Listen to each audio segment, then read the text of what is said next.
if you see a citizenM room, you know you're in a citizenM room, right? You can't say the same for many of the other big brands because they all start to look alike and they all blur together, and the design is not very distinguished. We know who we're for, and we know how to scale this on a global basis.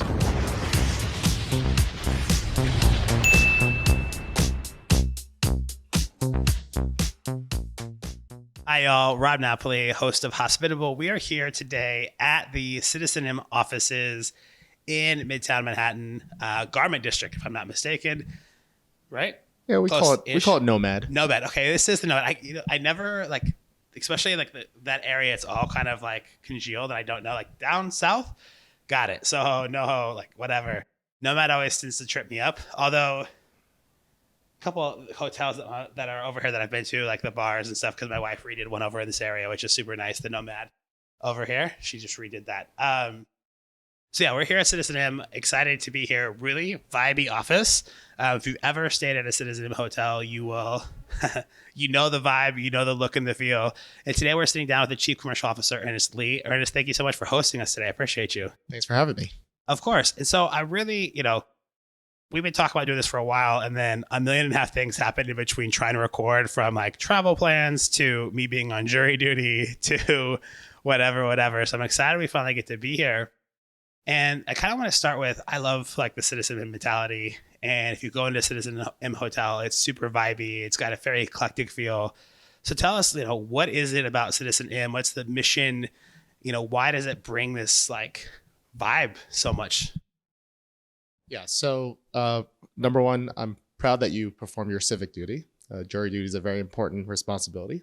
But with respect to citizenM, we have a very clear-cut mission, which is we want to provide affordable luxury for the people, which means essentially taking 90% of a luxury experience and offering at 60% of the price.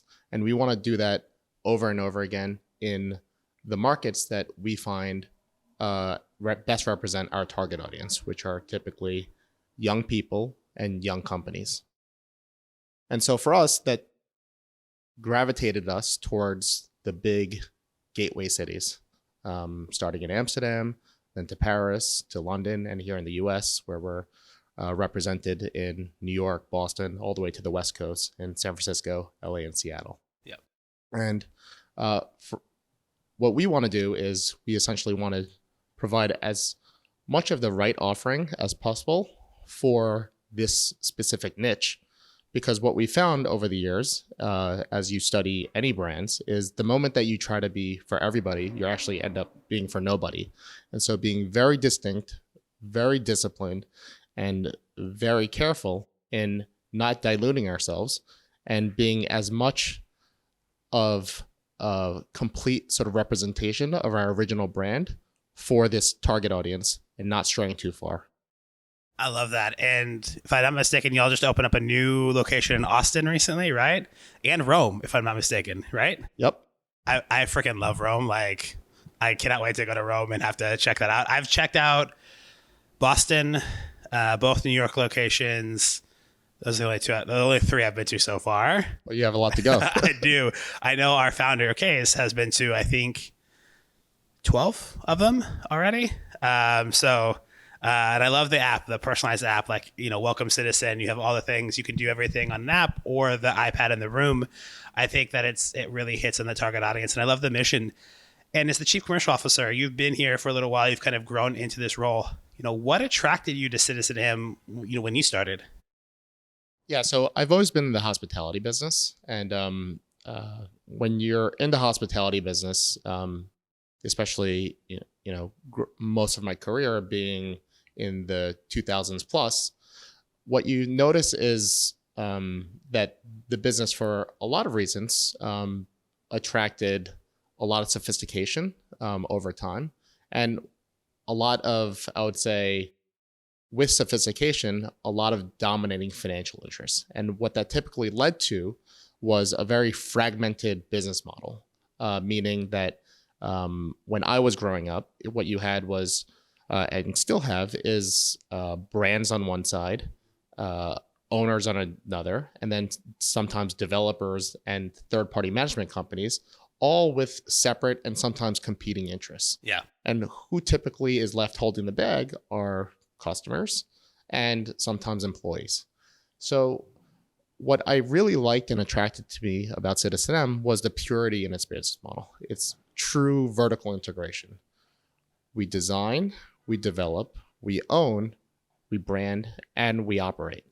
And having that complete control over the entire customer experience is something that I felt was very unique and distinguished, and something that really attracted to me, which is somebody that's really oriented towards building very unique customer experiences. I love that. And so it's kind of funny, right? Customer experience is a hot topic right now. And so when we think about the customer experience, what do you think really stands out when we get into the customer journey, from the moment you walk into a hotel? What do you think really stands out about citizenM that you feel like y'all do better than anybody else? Well, as I mentioned before, we are a true owner operator, and one thing that the main primary benefit is control. And so the first element that we really focus on is consistency. If you see a citizenM room, you know you're in a citizenM room. Yeah. Right? You can't say the same for many of the other big brands. Yeah. Because they all start to look alike and they all blur together, and the design is not very distinguished. We know who we're for, and we know how to scale this on a global basis. And the same can be said about our public areas as well, where once you enter our doors, sometimes you don't even have to look and open your eyes. You could smell that you're in a citizenM lobby. Yeah. And so having that consistency and that clear differentiation in the marketplace, and for good reason, right? Because people like it, is something that I think citizenM really stands apart from other hotels. Yeah. No, I agree. And I really like the consistency. And you hit the nail on the head. When you walk into a citizenM, whether you're in the lobby or the room, you know you're in a citizenM through the artwork, through the smells, the sounds. And I do love that, like, citizenM is always a great hotel where if you want to grab a beer and vibe, or if you actually want to get work done, like, it's someone like you who travels a lot for work. When you go to a hotel and there's not a place to work, you hate working at it. At least I hate working in my hotel room, right? It's like, I need a good lobby to work out of. If you don't, it's like it's the worst experience. So I love that citizenM does that, and it's such a fun piece to it, and it brings to that table that customer experience. And I also love the app. Like, one of my favorite things is that you can use an iPad and app to control everything. Like, you're just taking my life and making it 10 times easier, which I think is super exciting. Yeah, and I think it's important to distinguish that we are not a technology company, right? What we do is we try to provide all of these things to enable a better customer experience, because we are an in-person company, right? The main benefit of being a hotel brand and a hotel company is that you're ultimately put in a position where you can make a human connection with your guest.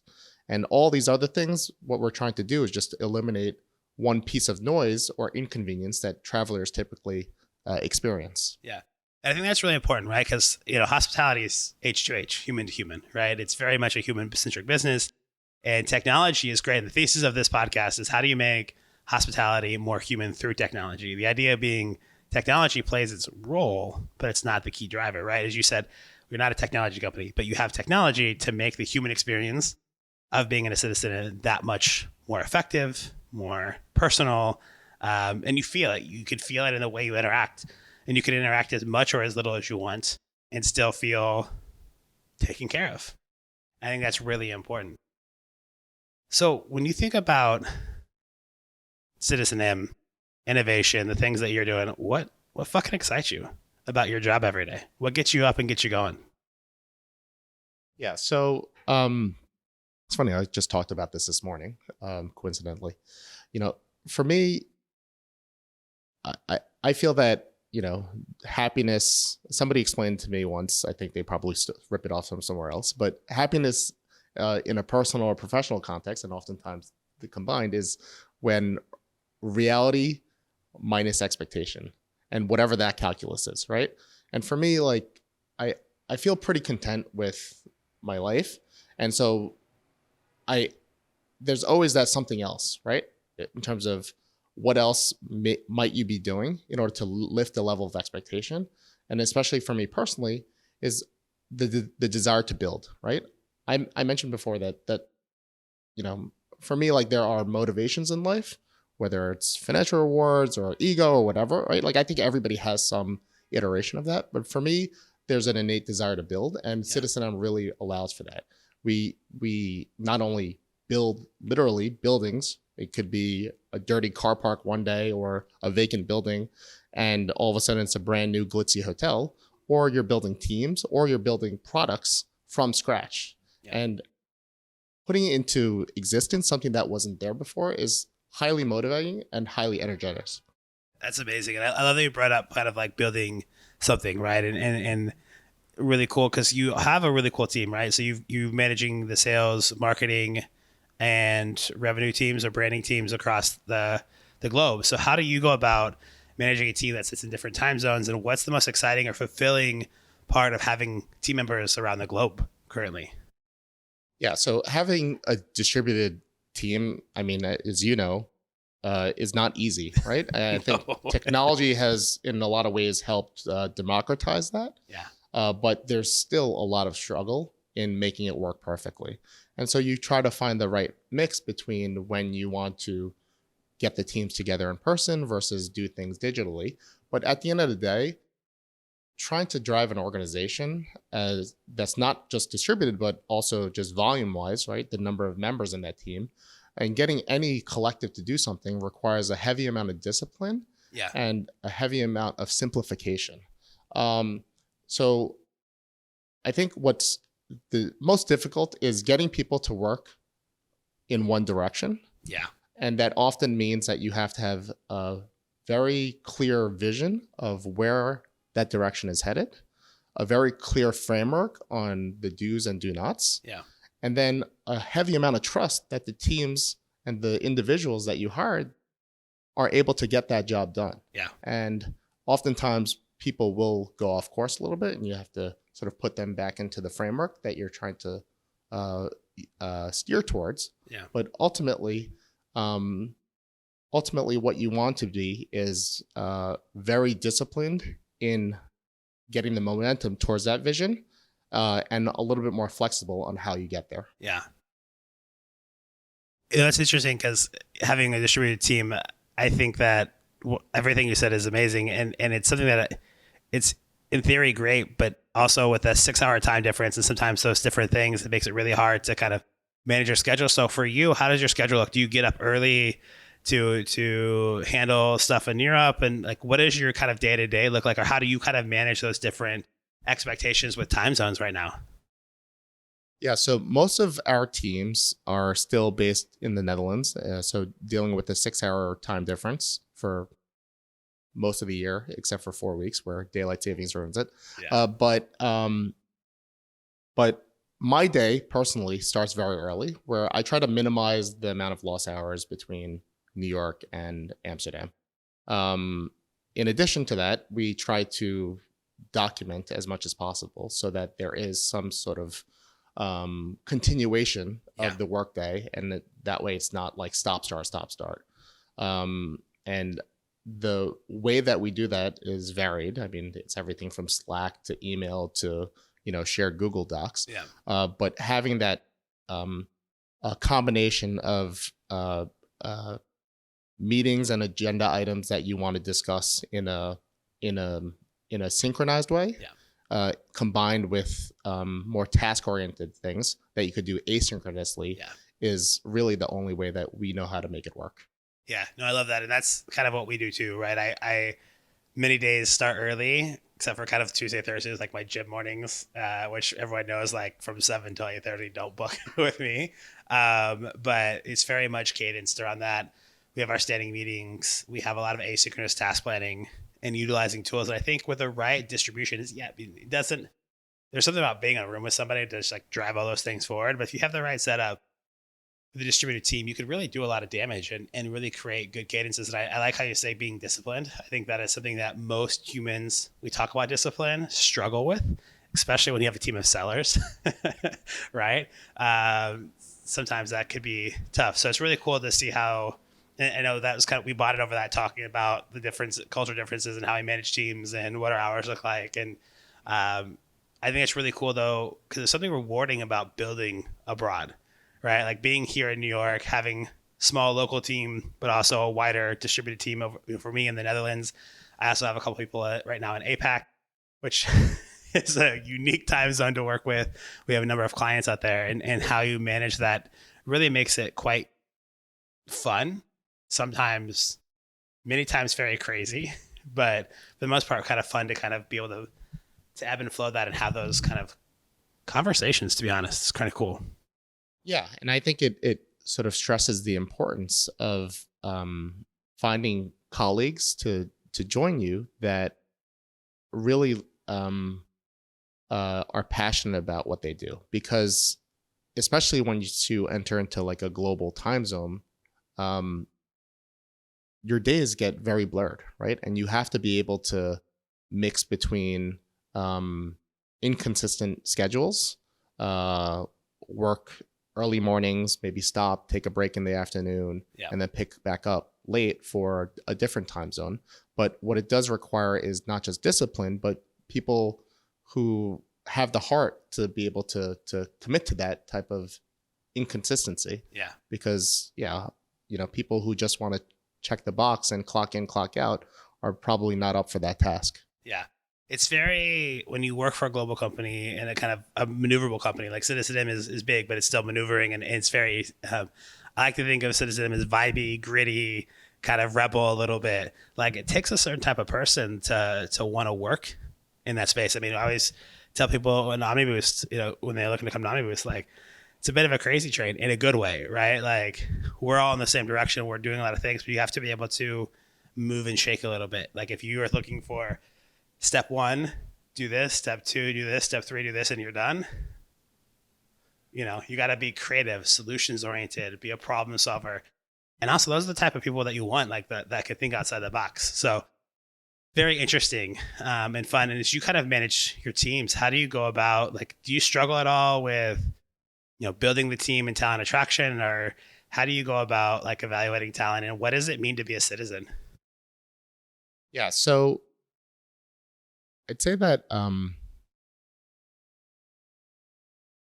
the main characteristic that we look for in anyone that joins our company, whether that means starting at the property or working in our support office, which is our central office, is just a basic human sort of trait of being kind, right?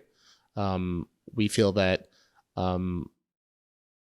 yes, you could hire very, very smart people, but the moment that they're an asshole, it messes up everything, right? Yeah. Because this, at the end of the day, is a team game, right? Yeah. It would be different if we were playing basketball, where you could have a few stars carrying your weight, but this is very much, as you can appreciate, this is like American football, man. Yeah. This requires certain specialisms, but a lot of coordination and a lot of synchronization. And in order to do that, there has to be like a level of empathy, trust, and a lot of times that's rooted in just kindness, right? People who are generally caring for other people and care what they do and care to wish how that person can work with themselves. I'd say from a more like intellectual level, something that I personally really look for is because of our size and where we are in our growth. I wouldn't say that we're like a startup anymore. You're scale up, right? Yeah, I always say that we're a teenager, right? We're kind of going through like puberty a little bit. We're not a big company. That's a great example. Yeah, we're not a big company, but we're not mom and pop. What we're trying to do is get the best of both worlds. Yeah. Keep the entrepreneurial and risk tolerant type of mindset, but some of the best practices that the blue chip companies have. That is a challenge, right? Where you go through, you want to keep what makes you dynamic, right, and that little bit of like Wild West, shoot from the hip, but also putting in like the bit of process, the big companies, and like that is a tough dynamic of going from like we do everything to like creating process so we can kind of control the chaos a little bit. And that's a really unique part of the company journey that you're going through. It sounds Exactly. So this is where the curation of the type of people is really important, right? And for me, one of the biggest things that I look for is it's hard to describe in one word, but what I sort of call knowing what to do when you don't know what to do, right? People who have like a flexible mental model, very inquisitive, typically asking a ton of questions, and they're able to adapt to different environments, right? They may have subject matter expertise in one area, but you could throw them into something else and they'll figure a way out. And that's typically what's needed when you're going through these growth periods, because oftentimes it's a very volatile world. It's a very volatile working environment. And oftentimes ambiguity can be a big challenge towards people who are very one-dimensional. I love how you said, I love people that know what to do when they don't know what to do, right? That is a skill that is so hard to also figure out. Like until you throw somebody in the situation, you don't find that out. The other thing that I always like to look for is somebody that's not afraid to say, I don't know. Let me go figure it out and get back to you. That is one skill that I always try to like tease out of people is like, are you willing to say, I don't know to me and get back to me and then follow up? Because I think it's really easy to, at times, want to bullshit your way through versus like being okay with saying, you know what? And that's a great question. I'm going to get back to you because I'm going to go make sure I find the right answer and bring some solutions to the table. So give me 24 hours and then follow up on that. Right. It's also kind of going back to not knowing what to do when knowing what to do when you don't know what to do. Like find a solution, come up with a way to find a next step or whatever. And that's something that I resonate with. And like, it's fun, hard, crazy, exciting, exhausting, all at the same time as you manage that team and go through finding and building. Yeah, and it's funny you say that, Rob, because what I find related to that of finding people who can have the intellectual honesty to say, hey, like I don't know how to do this, right? Like I don't know what to do. Is you need a very call it psychologically safe environment to do that, right? I mean, you're running a global team. And the moment that they are non-transparent with you about an issue or performance or a struggle, that's the dangerous part, right? Because you don't have visibility to that. And you can't help. And so maintaining a culture where people feel like they can make a mistake and be vulnerable enough as a team contributor or as a manager or leader of saying, hey, like I also don't know, let's figure it out together, is a very critical part of running what I see as a high performing team. Yeah, no, I love that you share that. And it's something that resonates with me heavily. I would rather people make mistakes because they tried something and failed versus make mistakes by not doing, right? Inaction is not acceptable. Like I'd rather you make a mistake doing some sort of action and figuring it out together.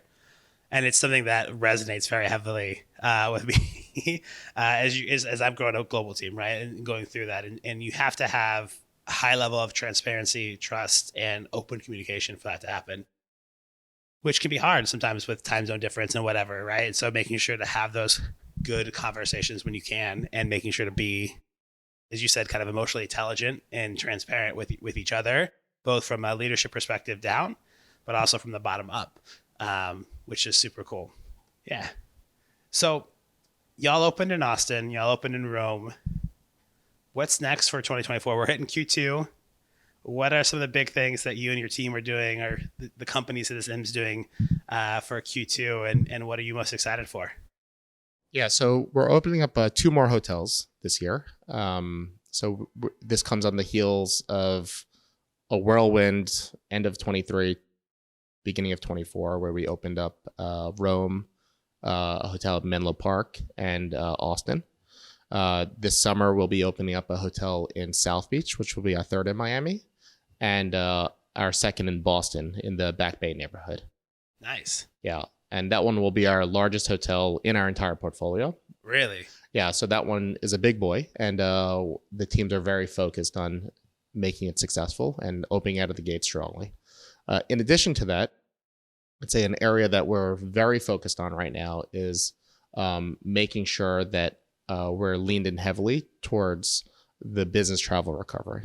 So business travel continues to lag pre-pandemic levels, but for a lot of reasons, specifically, the strength and sort of resurgence of corporate performance and corporate earnings, we're seeing a better recovery in 24 and making sure that we're getting our appropriate market share and continue to grow in that area, as well as scaling our membership program. We have a paid membership model that we've grown to about 30,000 members.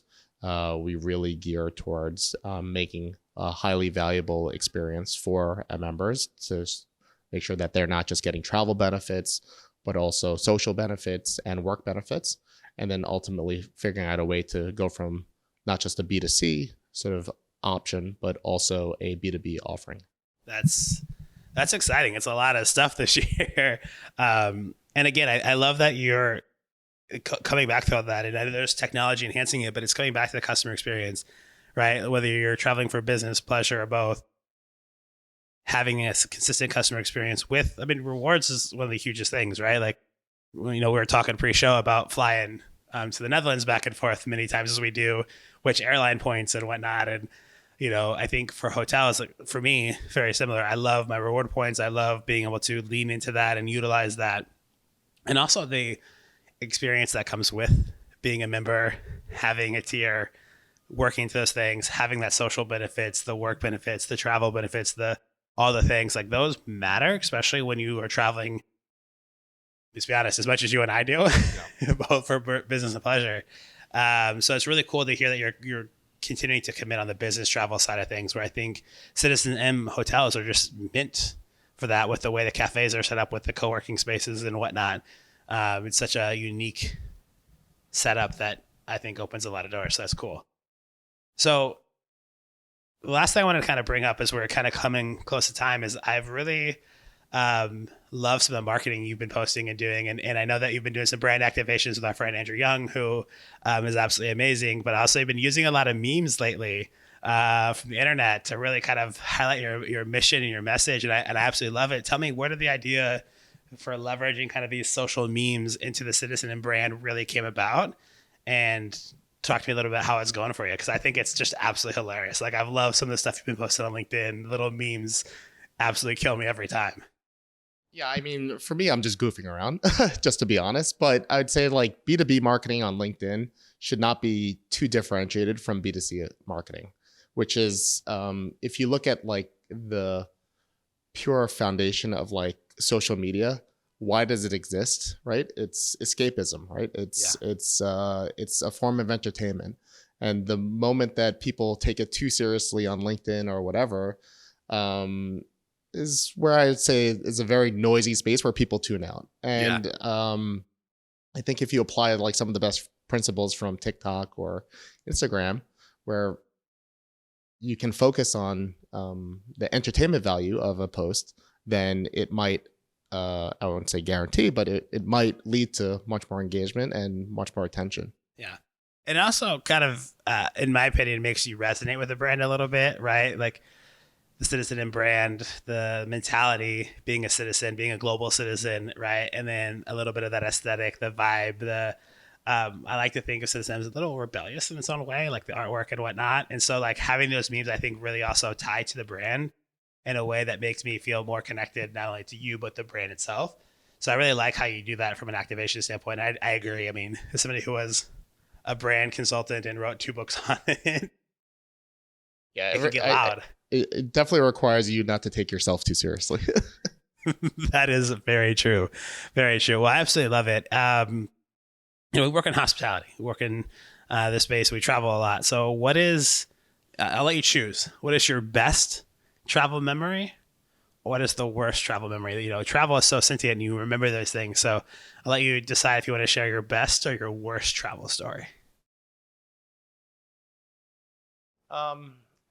It's hard to say having like very bad travel memories, because I feel that if you have the opportunity to travel, it's always good, right? You're experiencing something new, even if you're something bad. Yeah. I'd say the best memories for me, I mean, I'm a hotel geek, so I have vivid memories of very distinctive hotel experiences.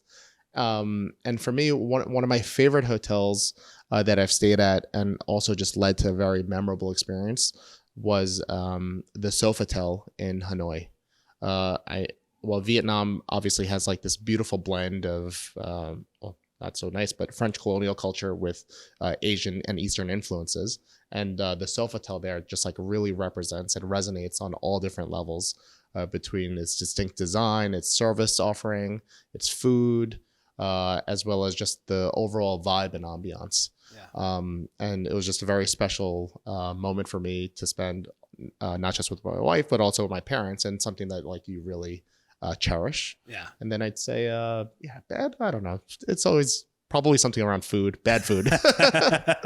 I resonate with that so much. I mean, I love that you shared that story and such a cool story, right? Of because travel is so special, and being able to share it with your wife and your parents and go do that trip and stay in a great hotel and have a great fusion of experiences and cultures is something that I think is so amazing. And it's really easy. And I'm with you. Like when you're traveling, like so much shit can go wrong from like I've missed, flight connections and gotten delayed. And, at some point you're just like, you know what, like it's not worth getting upset because you're still on the strip and you're still having an experience to the point where it's still frustrating.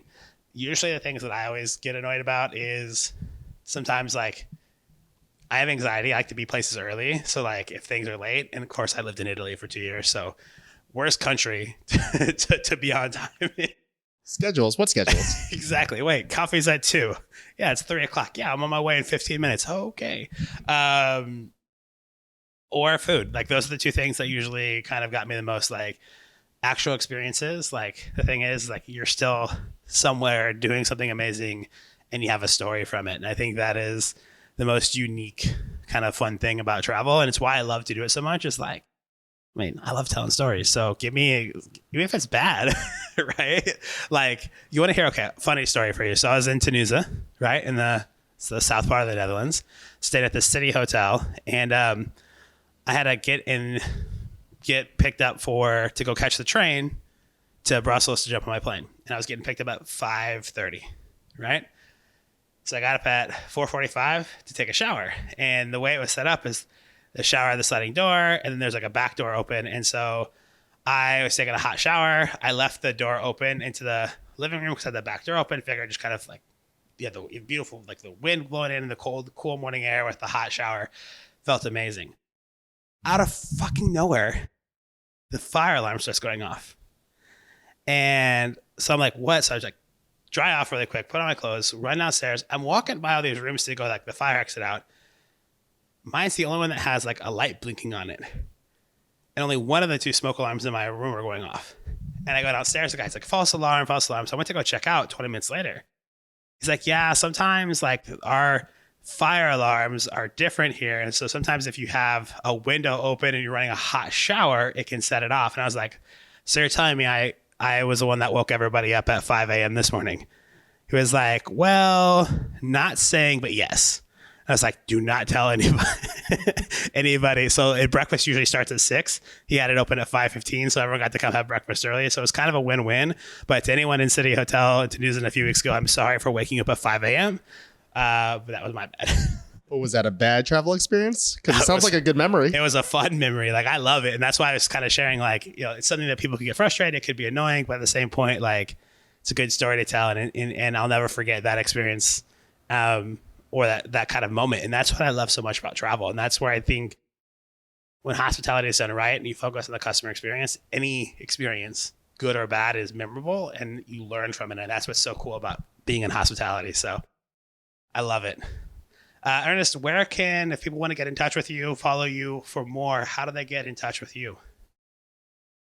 Yeah, you could follow me on LinkedIn. You could shoot me an email. Otherwise, ask Rob for my contact information. I love it. Well, I will make sure to put your LinkedIn and the citizenM hotel links in the show notes. So if you want to connect with them on LinkedIn, please do so. If you want to connect with them, let me know. Ernest, I appreciate you hosting. Thanks for having us in the really cool office here at Nomad. Thanks for sharing the stories. Excited for what y'all have in 2024, and looking forward to getting a few more badges on my citizenM app this year as I travel around. So appreciate you, my guy. My pleasure.